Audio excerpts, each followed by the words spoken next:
Добре дојдовте на промоцијата на четвртиот роман на Жане, насловен Јод, кој вечерва низ разговор со Марија Стефанова ќе се обидат да ви го доловат сето на чувство и атмосфера што провејува во овој нов роман на Жане. Добра вечер на сите. Многу ми е мило што на овој баш денешниот ден, кога ја славиме книгата и авторските права, се случува промоцијата на мојот роман Јод.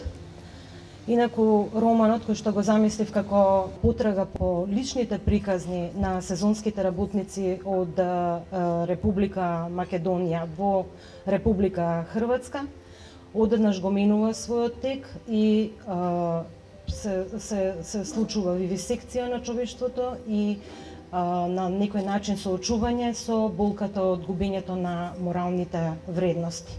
Женскиот лик, нараторката, во ослабена физичка и во дискутабилна ментална состојба, во потрага по тие приказни се соочува со срамното и неморално однесување на поединци за кои што смета дека се слика и прилика на распаднатите столбови во општеството, а се директна закана за развојот на човекот како разумно суштество. Овој роман малку повеќе го има оној женски принцип во смисла на болката, на болеста и преку бунтот на телото да се искаже бунтот против пропаста на светот. Дејството се случува во едно деноноќие, 24 часа, се базира на вистински настани кои што се случуваат во Сплит, Република Хрватска, покрај Јадранското море. Самото име на романот, Јод, е акроним, се состои од првите букви на трите делови опишани под имињата јазици, огнови и демони. И тоа е првото значење. А оно второто значење, кое што може би и посуштинското, е заради елементот на јодот, заради супстанцата која што ја има на трагови во човекот и чиј недостаток директно се поврзува со интелектуалната попреченост, е второстепеното значење. Односно, јодот е животот со кој што се напојува авторката, како активен субјект, низ чиј глас пловиме во приказната.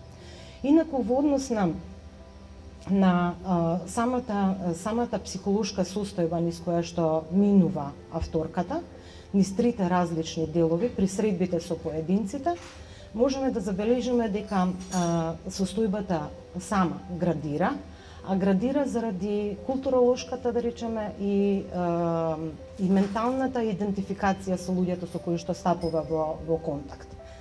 Најблиска е во делот Огнови, каде што блискоста со човекот која што ја остварува е заради тоа што припаѓаат, односно делат едно исто минато. Додека пак во последниот дел Демони, во третиот дел Демони имаме тотална критика на општеството и она што се случува, поттикнато од однесувањето срамно и разорно на модерната младина, која што бега од она што се основите на добро воспитание, односно на дисциплина.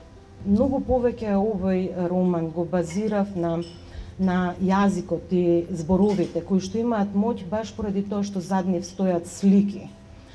Во сите дела досега сум се убедувала како монтажер пред се да ги гледам и сликовито да ги прикажувам работите што се случуваат, настаните кои што се случуваат, за да може читањето на делото од страна на читателите да биде исто така видено, исто така доживеено. Во таа смисла го користам искуството на телото, искуството на јазикот, искуството на профилирањето, но искуството на психологијата.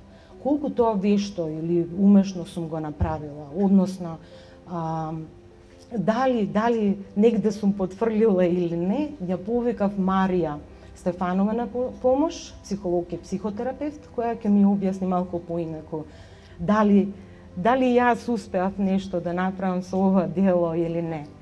На почеток сакам да кажам дека мојата улога од овде е прилично специфична, заради тоа што јас од оваа страна сум од позиција на пријателка на Жане, долгогодишна пријателка, овде сум да зборувам исто така од позиција на читател, ама и од позиција на мојата професија, тоа е психолог. Оно што на почеток сакам да го кажам е поврзано со моето искуство во читањето на ова дело.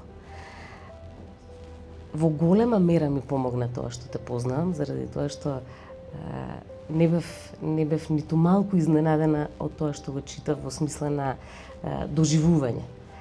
Познавајќи ја ширината на твојот дух, познавајќи ја емотивноста твоја, можев точно да го прочитам со една таква топлина делото во одредени сегменти, првиот дел посебно, кога чистината на мислата и јазикот кој што го користиш е само подсредство за да ја покажеш, односно пренесеш таа чиста емоција која што на почеток е многу по неопремената, односно исконска. Зборуваме за мајчинската љубов која што ја покажуваш во првиот дел. Како позитивна емоција, понатаму таа преоѓа во загриженост, потреба за заштита и така натаму. Но она што е фасцинантно е прикажаната емоција како нешто што е најважно и не може да се сокри. Кога зборуваме што е најпрепознатливо, дали јазикот, дали делата преку однесувањето кој што ги доловува писателот, или емоцијата. Емоцијата е таа која што не налаже. А тоа совршено добро во делото е пренесена. Емоцијата и доживувањето кое што ти го низ кое што не водиш во ова патување, во голема мера ги отсликува можноста да ние емпатично се поврзаме со делото. И мислам дека тука е најголемата мајсторија, би рекла, во пренесеното, односно напишаното. Зошто споменувам или зошто толкав акцент ставам на емоцијата? Заради тоа што јазикот на емоцијата е првиот јазик кој што ние го учиме. Ние од раѓање, првиот јазик кој што го усвојуваме, го учиме и го покажуваме е јазикот на емоцијата. Така што ти овде многу умешно, многу успешно успеваш преку јазикот да ја доловиш таа емоција, која што е исклучително вистинита, затоа допира.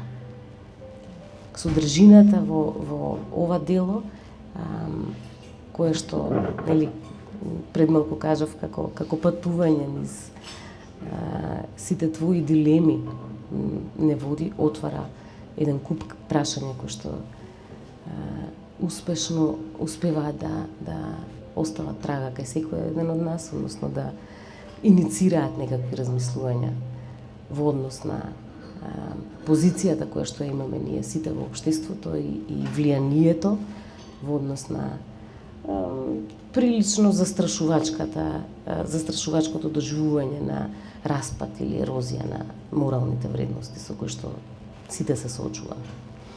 Така што прилично комплексно беше моето доживување на оваа книга и искуството така некако би го пренел. Покрај овој дел со мајчинството и со загриженоста е нешто што се обидов да го именувам како анатомија на катастрофата или аутопсија на човештвото. Само злото може да продолжи да се шири, односно како пиреј не може да се истреби. Дали сме сега безбедни во јавниот простор? Кога гледаме тоа што се случува околу нас, се поставува прашањето. Дали е охрабрувачка иднината на нашето поколение? Дали е охрабрувачка иднината за нашите деца? И повторно се враќаме на човекот во таа смисла. Дали ова дело може би поставува пружена рака на разумот и на разумноста? За да преминеме понатаму на она што сакам да поразговараме со Марија, прво мораме да го погледнеме овој клип кој што се состои од архивски материјали. Веројатно веќе знаете дека како монтажер морав нешто да направам, да ви ја доловам ситуацијата за која што зборувам и на која сум гневна.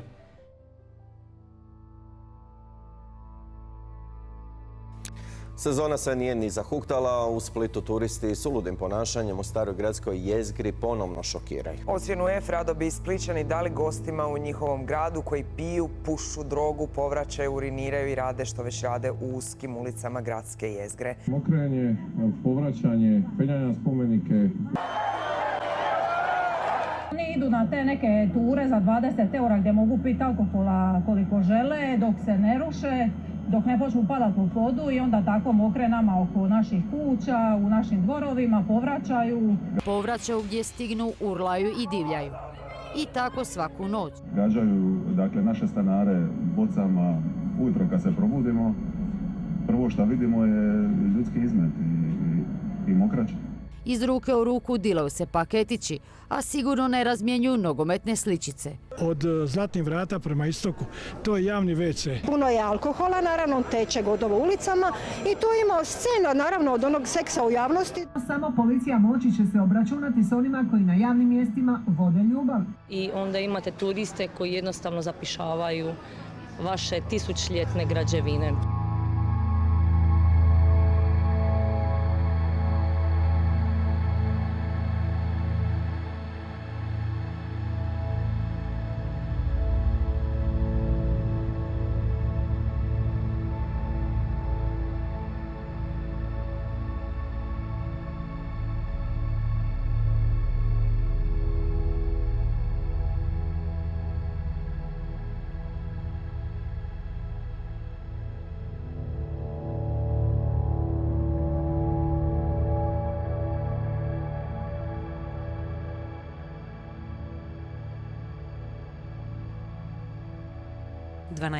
Август. Можам ли да им забранам на кучињата да лаат? Во градот, во кој нема ниту едно куче скитник по улиците, човечка глутница го зазема приматот. Или може би се примати, но не луѓе. Секако примитивци. Надворешниот свет, многу повеќе од внатрешниот, ми создава немир. Немирот го повикува спокојството на помош. Се враќам на почетокот, во прегратките на детството, меѓу децата, меѓу своите, за да не бидам во центарот на метата во која се забодуваат ножеви, како во циркуска представа. Кога културното наследство престана да има вредност или ја изгуби својата вредност пред напливот на денешната младина.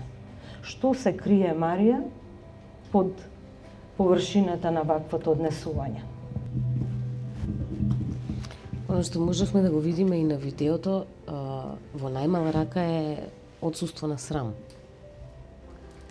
Кога недостасува срамот или кога ја губиме таа емоција, чувство, недостатокот на чувство на срам е првиот индикатор за патологија. Што се крие позади површината? Оно што веќе долго време сме сведоци, јас посебно заради работата која што ја работам, секојдневно се соочувам со сериозно